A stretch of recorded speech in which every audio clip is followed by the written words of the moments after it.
edition of the Front Page. My name is Andrew McKeever, the managing editor of the Manchester Journal, and today it's my privilege to have with us a very special guest, Governor Jim Douglas. Governor, welcome to GNAT. Well, great to be here, Andrew. Thanks for having me. Actually, I should say welcome back to GNAT. I know that you've been here before and been on the show, and good to have you here. Well, it's an honor. Thanks. Well, anyway, I think the governor probably doesn't need any introduction, but for those of you who've been living in a cave for the last 8 years or so, Mr. Douglas has been the governor of the state since 2002, and before that he was a state legislator for a couple of decades, I think, and then served as Secretary of State and then the state treasurer. So, Governor, we're coming near the finish line here, I guess, of your fourth term in office, and I guess I just wanted to start off by asking you, does it feel good to not have to be out there on the campaign trail running for re-election? Well, it feels different, that's for sure. This is the first time in many years I haven't been a candidate for some office or another, so I don't have the fundraising, the strategizing, the campaigning that I usually have during the autumn of an even-numbered year. I have been out on the campaign trail, though, to some extent. I spent this past weekend with Brian and Penny Doobie getting around the state, and I've spent some time with other candidates as well. So I'm not going cold turkey, but it's different when I'm not the candidate. Well, I mean, this year, of course, the election has been described by some people as being unusually negative for Vermont. I mean, I'm not sure exactly how much more so it's been in years past, but what is your take on that? I mean, there's been a lot of discussion in the media about how the two candidates in play this year are kind of, being a little more contentious with each other than may have been the case in the past. But does it seem that way to you? I think it's hard to remember from year to year what the tone or nature of the advertising and campaign generally have been. I certainly hear those comments, Andrew, from people around the state, and talked with a gentleman just this morning, for example, who said he wasn't going to vote for either one of them for the reason that you suggested. But the Democratic candidate said that we should judge him by his record, and I think it's fair to point out facts in terms of what other people have done in their time in public office. So I don't think it's out of bounds by any means, but clearly there have been more articulation of the other candidates' plans than perhaps we've seen sometime. I hope that in the end the voters will assess the qualifications of each candidate, their experience, their articulation of ideas for the future, and after all, one of them is going to win. Well, let me ask, as you look back over the last 8 years, I mean, what things stand out during that time that you were part of that you feel really good about, that were something that back in 2002 when you first took office, you said, before I leave here, I really want to get this done? Well, even before I took office, during the campaign of '02, I developed a document. It's called a Plan for Prosperity. And I said at the time, this is not just a campaign tool. This is going to be the blueprint for an administration. And I've kept that in a drawer at my desk all the time I've been in office, and have referred to it frequently throughout the time I've been serving. It's been distributed to my cabinet, and I've explained to them these are the ideas I want to make our priorities. So I laid out a plan during the first campaign and have followed it ever since. In fact, Andrew, one of the greatest compliments I can recall receiving about midway through my tenure was a woman who came up to me and said, "I want to thank you for doing what you said you would do." So that's what we ought to expect from all of our public officials. I don't think there's a single overarching accomplishment, but a series of initiatives in a variety of different areas, because government does so many different things, and for one person, something is going to be more important than something else. For example, I launched the Deter program to confront substance abuse problems in our state, and now 8 years later we have 9 recovery centers all across Vermont. We have student assistance professionals in most of our middle and high schools around the state. We have new treatment options like methadone and buprenorphine. We have a residential treatment facility over in Bradford for women and adolescents. So I decided that was a priority and have worked to make it happen. The Clean and Clear Action Plan for our impaired waterways, The focus has been principally on Lake Champlain because it's the largest water body that we have, but you'll recall a couple of years ago I was here at the Batten Kill working with some Yeah. folks who were cleaning it up, and they've continued to work on it more recently. So we've made a difference, I think, in stream bank stabilization and securing back roads to prevent runoff, to reduce the amount of phosphorus coming in from our farms. It's not going to be pristine overnight, but I think we've got the infrastructure in place to make a difference. On the fiscal and economic front, starting when I was state treasurer, we've had upgrades in our bond rating. We have less debt. We're now the strongest rated state in terms of our credit worthiness in New England, and one of the strongest in the country. We balanced our budget over the last couple of years, not only without new taxes, but we actually rolled a couple back this year on capital gains and estates. And it was a real honor to see a ranking nationally recently that Vermont is the fourth best managed state in America. I feel good about that. It also indicated another ranking by the Associated Press that we're the fourth least economically stressed state in America because of our low foreclosure and bankruptcy rates, our relative low unemployment. So I think we can feel good compared to other places about how we fared during this downturn. Our transportation infrastructure is moving forward. The biggest program, nearly $600 million this year that we've ever had before. The percentage of our bridges that are rated very poor has been declining over the last few years, and I think that's important.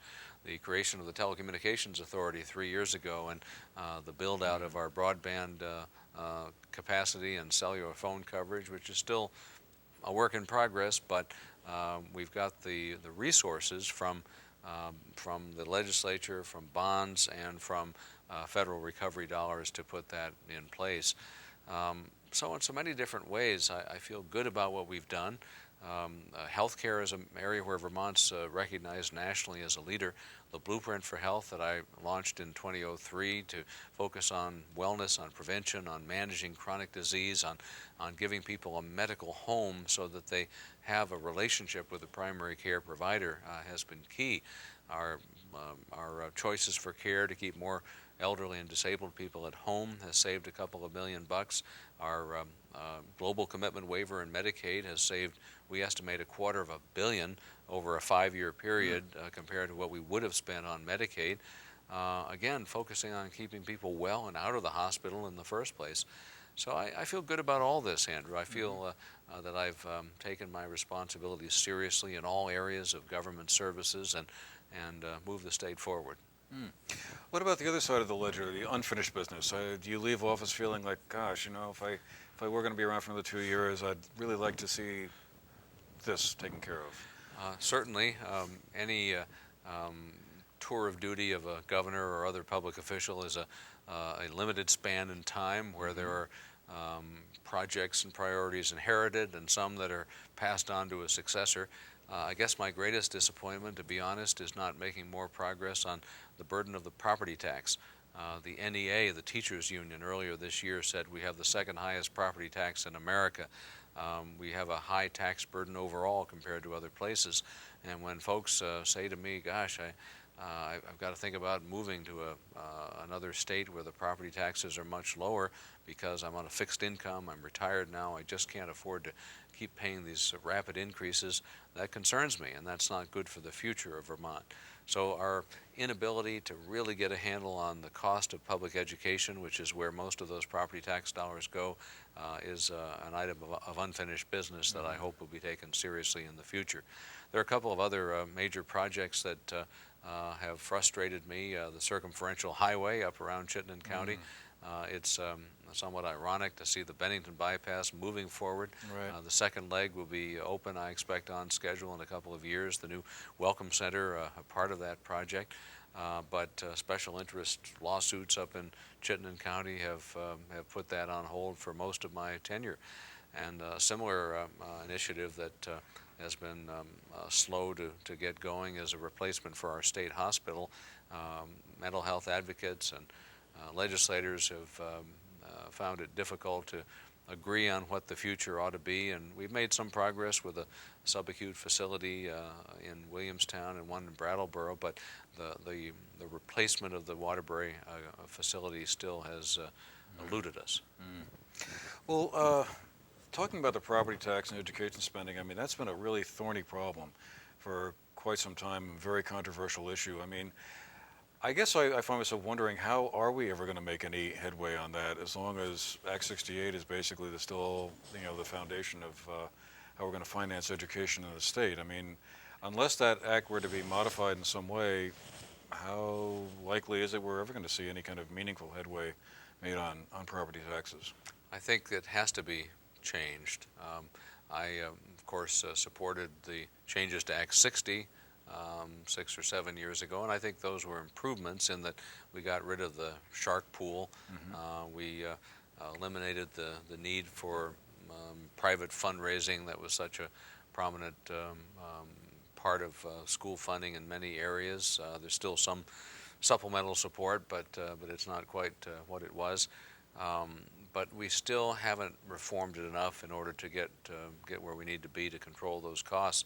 I think the only answer is to somehow limit education spending.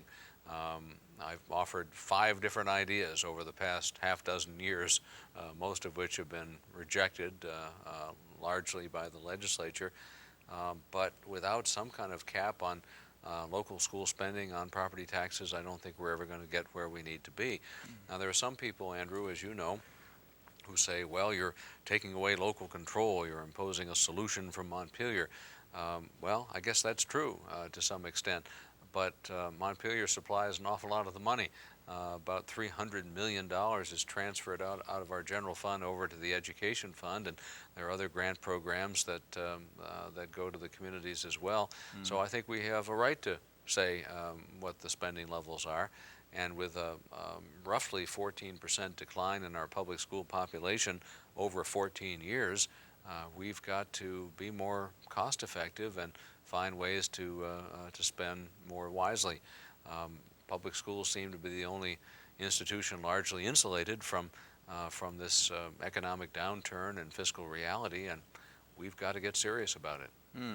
Yeah, well, it certainly seems like something is going to have to change somewhere if meaningful progress is ever going to be made on that. Let's turn to an area that I hear discussed a lot, both pro and con, and that is the question of whether or not Vermont is a good place to run a business or open a business or relocate a business to. You mentioned that the state has received a couple of pretty good reports as being a good place to, or a well-run state, a good place to be in business. But we've also heard the opposite many, many times, that, my gosh, this is a tough place to run a business. What is your sense of that? Do you think it's it's a worse place to open up a business now than, let's say, it was 10 or 15 years ago?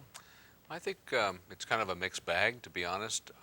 We've got a number of incentives in place that are quite positive. The training program from our Commerce Agency that's helped a lot of manufacturers upgrade skills of their workers. The VEGgie economic growth program that's provides some incentives to create new jobs. We've got low-cost financing through VITA, the Economic Development Authority.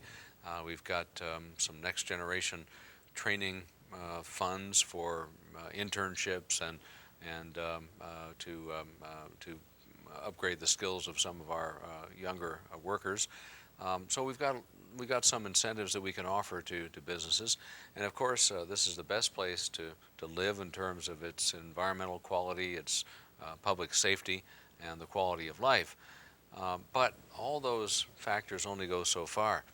Business is going to look at the bottom line. And I may have told you this story, Andrew, but I went to a headquarters of a company that's located outside the state, although they have a plant in Vermont, and they put on an overhead projector a list of all the corporate income tax rates in the 10 states and provinces where they do business. And of course Vermont stood out as quite high compared to everybody else. So we've tried to address it. We reduced our corporate income tax rates about 5 years ago, and are making some progress, but it's still on the high side compared to other places. Workers' comp premiums, health insurance costs, property taxes, electricity, all the things that go into to the cost of doing business are on the high side compared to other places. Obviously, as cheerleader-in-chief, I'm going to accentuate the positive, and whether it's within our state or around the country or around the world, I'm going to encourage people to invest here. But in a way, it doesn't matter what I think, it's what others think. And I think the Forbes magazine rankings that came out, Lieutenant Governor Dubé has talked a lot about this fall, have to be taken seriously. We were 36th best in the country a year or year and a half ago as a place to do business, according to Forbes.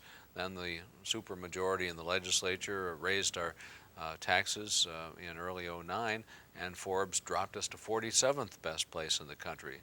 So even though I can go around and encourage people to come and talk about the great opportunities here, if the wider world in these objective surveys suggest otherwise, it's going to be a struggle.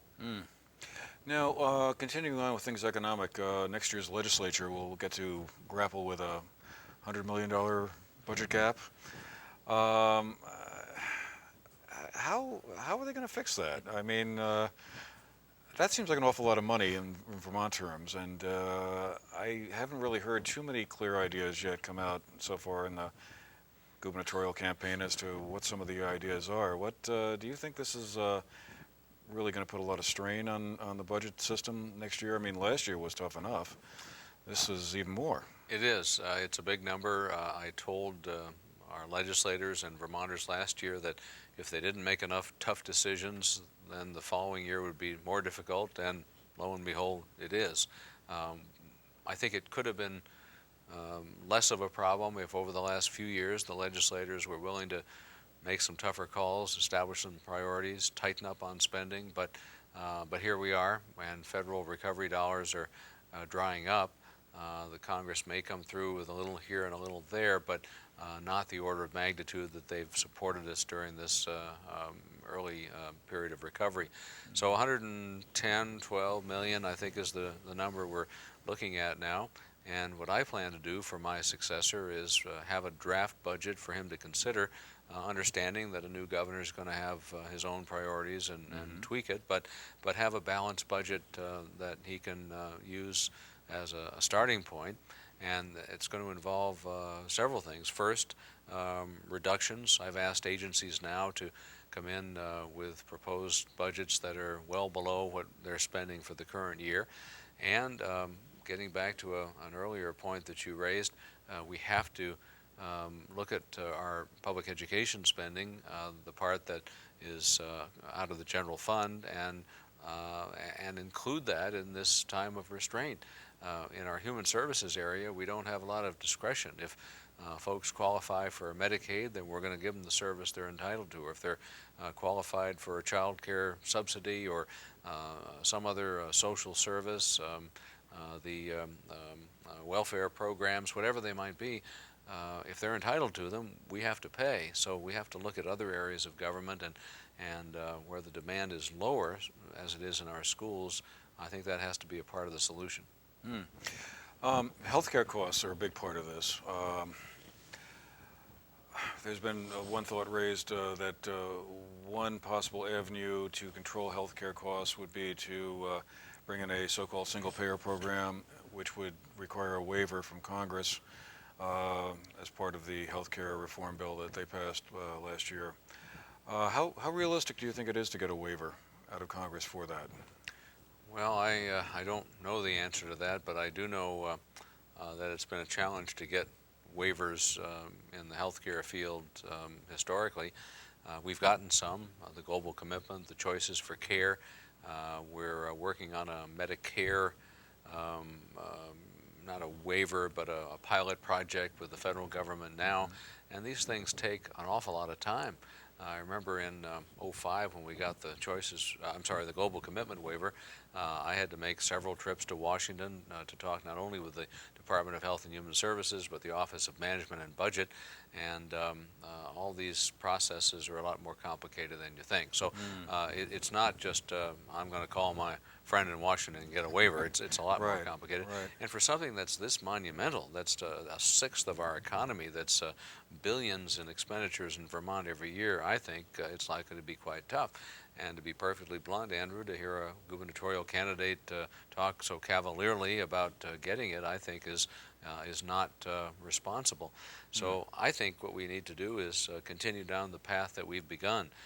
Vermont is looked at as a model around the nation for our healthcare reform measures, and we did it the right way 4 years ago. It was a bipartisan initiative, not the kind of bickering we've seen in Washington recently, and states are modeling ours. The Oregon governor told me he lifted some ideas out of our loft to present to his legislature, and the Congress has done the same. So this single-payer talk, I think, is pie in the sky. And to be honest, even if we could get a waiver, how would it work? Are we really going to tell all the folks in Vermont who have union negotiated benefits that we're going to take those away in favor of some state-run plan?